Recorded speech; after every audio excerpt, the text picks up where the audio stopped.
ملک میں جو اس طرح کے کھلواڑ ہوتے رہے ہیں اور آج بھی ہو رہے ہیں، ان کے آگے اگر بند باندھنا ہے تو اس کا ایک ہی حل ہے کہ سیاسی جماعتیں جو ہے وہ اپنے آپ کو منظم کریں، اپنے آپ کو جو ہے وہ متحرک کریں، وہ خود کو عوام کی آواز بنائیں، وہ خود کو عوام کے ساتھ جو ہے وہ ریلیٹ کریں، ورنہ تو پھر ایسے ہی لوگ جو ہے وہ ملک کی قسمت کے ساتھ جو ہے وہ کھلواڑ کرتے رہیں گے۔ اب آپ دیکھیں کہ پاکستان مسلم لیگ نون نے، میں اب زیادہ پیچھے نہیں جاتا، کہ 2013 میں جب ہم نے الیکشن جیتا under the leadership of Mian Nawaz Sharif اور پنجاب میں میاں شہباز شریف تھے، کوئی بندہ اس کے علاوہ کوئی بات کرتا تھا کہ جی دو ایشو ہیں ہمارے، ایک لوڈ شیڈنگ اور ایک دہشت گردی، اگر ان کے اوپر قابو پا لیا جائے گا تو ملک جو ہے وہ آگے بڑھ جائے گا، ملک ترقی کر جائے گا؟ تو کیا پھر ان کے اوپر قابو نہیں پایا گیا؟ 2013 سے لے کے 17 تک 4 سال میں دہشت گردی پہ اور اسی طرح سے جو ہے وہ لوڈ شیڈنگ کے اوپر جو ہے وہ قابو پایا گیا۔ دہشت گردی پہ جو قابو پایا گیا وہ آپ کے سامنے ہے کہ اب یہ دوبارہ ان کی نالائکی کی وجہ سے اکا دکا واقعات ہونے شروع ہوئے ہیں، ورنہ 2016 کے بعد پچھلے 4 سال میں دہشت گردی کا کوئی بڑا واقعہ نہیں ہوا۔ دہشت گردی کو جو ہے وہ بالکل اس کی بیخ کو نہیں کر دی گئی، اور یہ ایسے ہی نہیں ہوا۔ سی ٹی ڈی کے جس ڈپارٹمنٹ کا جس کو ہم مارج وجود میں لے کے آئے، اب یہ چیزیں ایسی ہیں کہ یہ آن ایئر نہیں کی جا سکتی۔ اس فورس نے، جس فورس کو مسلح کرنے میں پنجاب حکومت کا اور اس وقت کے آرمی چیف کا، جنہوں نے آ کے وہاں جو ہے وہ ایلیٹ سینٹر میں اس کا افتتاح کیا تھا، وزیر اعلیٰ پنجاب میاں شہباز شریف صاحب کے ساتھ بنیادی طور پہ جو ہے وہ کردار تھا۔ ایک اعلیٰ درجے کی جو ہے وہ ان کو ٹریننگ دی گئی، اعلیٰ درجے کا ان کو جو ہے وہ ایکوپمنٹ دیا گیا، اعلیٰ درجے کا جو ہے وہ ان کو جو ہے وہ تنخواہیں اور ان کو جو ہے وہ ہر چیز جو ہے وہ دی گئی، اور اس کے بعد پھر آپ نے دیکھا کہ دہشت گردی کا خاتمہ ہو گیا، اور پورے پنجاب میں بلکہ پاکستان میں ایسے منصوبے لوڈ شیڈنگ ختم کرنے کے لیے بجلی کے لگائے گئے کہ جو جس ملک میں چائنا میں لگتے تھے تو وہ وہاں پہ ان منصوبوں کو 4 سے 5 سال میں مکمل کرتے تھے، یہاں پہ وہ 2 سے 2.5 سال میں مکمل ہو گئے، اور وہ پوری محنت کا سہرا جو ہے وہ میاں شہباز شریف کے ساتھ، جس بندے کو اس وقت جو ہے وہ اس کی قومی خدمت کی جو ہے وہ سزا جس طرح سے دی جا رہی ہے وہ پوری قوم کے سامنے ہے۔ وہ لوگ حیران تھے کہ ہم جو ہے وہ ان منصوبوں کو اتنی جلدی مکمل نہیں کر سکتے، تو یہ کارنامہ پاکستان میں کیسے ہو رہا ہے؟ اسی لیے انہوں نے ان کا نام جو ہے وہ پنجاب سپیڈ رکھ دیا تھا۔ تو دونوں جو تھے مسئلے ان کو ختم کیا گیا، اور پاکستان جو ہے وہ 5.8 کی شرح نمو سے جی ڈی پی سے جو ہے وہ آگے بڑھ رہا تھا۔ پوری دنیا یہ کہتی ہے کہ اگر یہ جی ڈی پی کی شرح 6 اور 7% پہ چلی جائے تو وہ ملک جو ہے وہ پھر ترقی کی منزلیں نہیں، وہ پھر ترقی کی جو ہے وہ پھلانگیں لگاتا ہے۔ اس ملک میں پھر بے روزگار کوئی نہیں ہوتا، اس ملک میں علاج کے بغیر کوئی نہیں مرتا، اس ملک میں جو ہے وہ بھوک جو ہے وہ دیکھنے کو نہیں ملتی، اس ملک میں پھر لوگ باہر سے روزگار تلاش کرنے آتے ہیں۔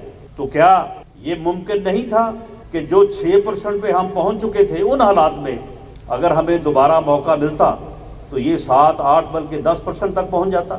لیکن بدقسمتی کہ وہ ایک ہی راگ الاپا جاتا ہے کہ جی کرپشن کو ختم کرنا ہے، کرپشن کو ختم کرنا ہے۔ یہ 99 میں بھی جو ہے وہ یہی راگ الاپا گیا اور جمہوری حکومت کا تختہ الٹا گیا، اور اس کے بعد جب 13 سال بعد دوبارہ جو ہے وہ مسلم لیگ نون کو حکومت ملی تو پھر حال کرپشن کا یہ ہو چکا تھا کہ 99 میں پوری دنیا یہ کہتی تھی کہ پاکستان ایشین ٹائگر بننے جا رہا ہے، پاکستان جو ہے وہ ایٹمی قوت بن چکا ہے، اب وہ ایشین ٹائگر بننے جا رہا ہے، وہ اس طرح سے ترقی کر رہا تھا۔ اور 2013 میں پوری دنیا کہہ رہی تھی کہ پاکستان ڈیفالٹ کرنے جا رہا ہے، جس طرح سے اب کہا جا رہا ہے۔ اب یہ منی بل جو انہوں نے پاس کروایا ہے جس میں 350 ارب روپے کے ٹیکس عوام کے اوپر لگا دیے گئے ہیں، جن کے پاس پہلے کھانے کو نہیں ہے، ہر آدمی جو ہے وہ مڈل کلاس جو ہے وہ لوئر کلاس بن چکی ہے، اب یا ایلیٹ کلاس ہے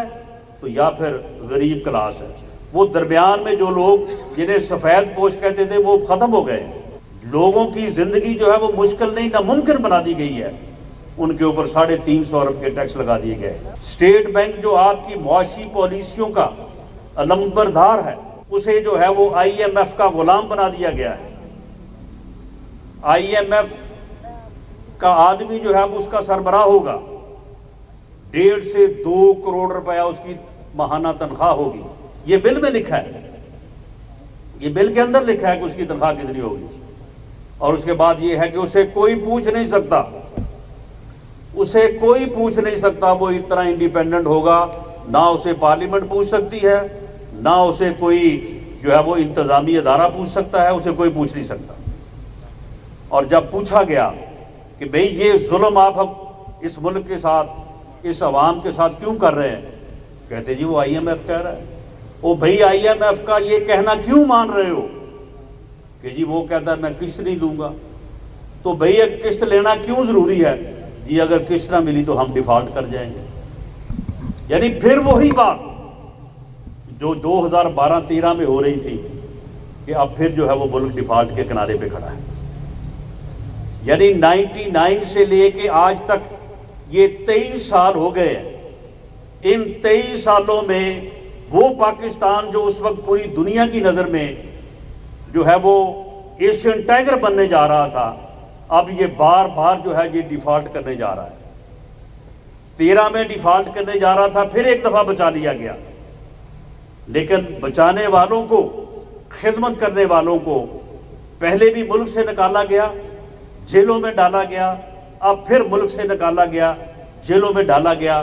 اور اس وقت جو اس ملک کے اوپر مسلط ہے, جو نالائق بھی ہے نااہل بھی ہے, اس نے ان 4 سالوں میں اگر 4 سالوں میں یہ کوئی کام کرتا, کوئی پالیسی بناتا, تو شاید یہ بھی کسی نہ کسی حد تک کامیاب ہو جاتا.